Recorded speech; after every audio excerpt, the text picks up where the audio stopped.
Welcome back to My Cupcake Addiction. I'm Elise Strachan and today I am sharing with you my best ever basic chocolate brownie. But there is nothing basic about this brownie. I am tipping this as the world's best brownie. It's not from a packet. There's a couple of steps to it, but I absolutely guarantee it is worth the effort. This thing is fudgy, it's delicious, it's light, it's moist, it's chewy, it's flaky, it's everything a good brownie should be.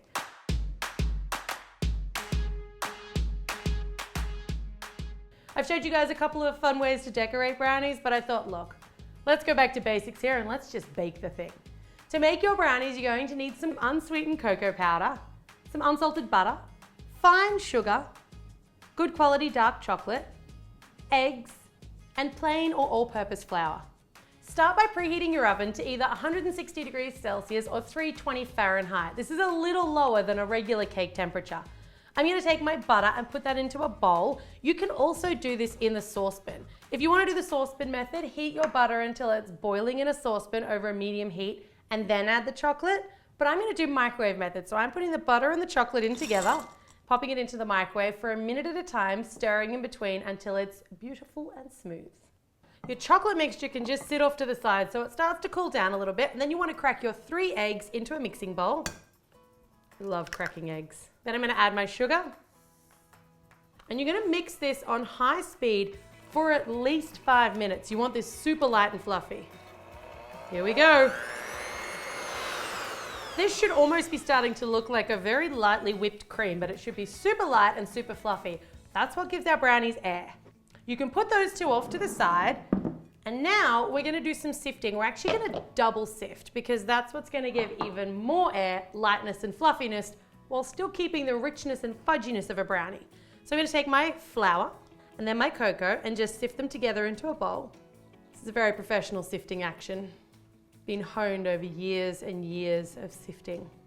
You want to take your 3 bowls, dry ingredients, fluffy egg ingredients, delicious chocolatey ingredients, in that order. We're going to mix our delicious chocolatey ingredients through the egg mixture. Quickly start mixing them together using big sweeping motions. Using that really big mixing technique helps to mix everything together without losing any of the air that we worked so hard to get into our egg and sugar mixture. I'm going to mix it till it's almost completely combined, and then we're going to re-sift our cocoa and flour mixture over the top. Again, using those lovely big round sweeping motions. And you want to mix this through until you just can't see any more of the white streaks. You don't want to overmix your brownie. Again, we're trying to preserve the air that's within. Oh my God. I know. I'm using a 10 by 15 baking tray here, and I'm just going to give it a spray and then line it with a little bit of parchment. I kind of spray it to keep the parchment in place. It's a little bit of an extra, but it just stops it from flopping around when you put your brownie mixture in. Here we go, the slow pour.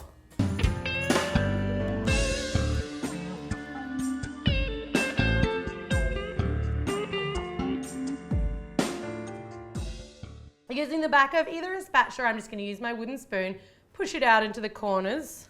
Don't be too rough on your brownie. Again, you want to make sure that you're not knocking too much air out of it. Now you're going to take that tray of chocolatey deliciousness and pop it off into your preheated oven for 20 to 25 minutes. You'll know it's done because it'll be just starting to flake on top, and it should spring back when you touch it really lightly in the middle.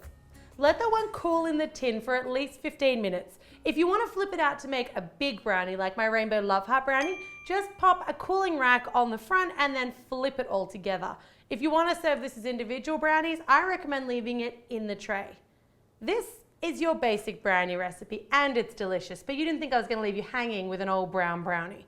We can add something to the top. You guys can turn this into pretty much whatever you like. I'm opting for the easiest brownie decoration option I can possibly think of, unless you have a nut allergy. Nutella. And sprinkles. If you don't like Nutella, or if you're allergic, you can also make a very simple chocolate ganache by just adding 1 part cream and 3 parts chocolate. Put them in the microwave and stir them together, and then you can either pour it straight over or you can let it get a little thicker and you can spread it like this. There is something so therapeutic about spreading chocolate on chocolate. I'm gonna have so many friends when I finish this brownie. So many friends. If I have any advice for you here, I would leave the very, very edge of the brownie with no Nutella on it, because what's better than the crispy, crunchy edge of the brownie? And I don't think it needs anything to make it just perfect as it is. Now we sprinkle. I know this is complicated. Oh, so many friends. I didn't even plan this decoration. I just came up with it just now on the fly. Just like, bam, gonna add hearts. That's how we roll here at MyCupcakeAddiction. We're done. The greatest brownie recipe ever known to man. You should definitely share this recipe if you know anybody that likes to eat, because this has got to be for them. I've used this in my Rainbow Love Heart brownie. I've also used it in my glowing pumpkin patch brownies. But get creative. This is your brownie recipe now. When you want to serve this one, just slice it. I like to just slice it in the tray. I was supposed to wait for the kids to get home, but that's like 3 hours away and that's just not going to happen. So I like to just take it offset or something, slide in underneath, and it should separate away from your parchment really easily. And we have the most delightful, dense, fudgy, but still kind of light, fluffy brownie ever. This one's for you guys. God, I wish you could taste on camera.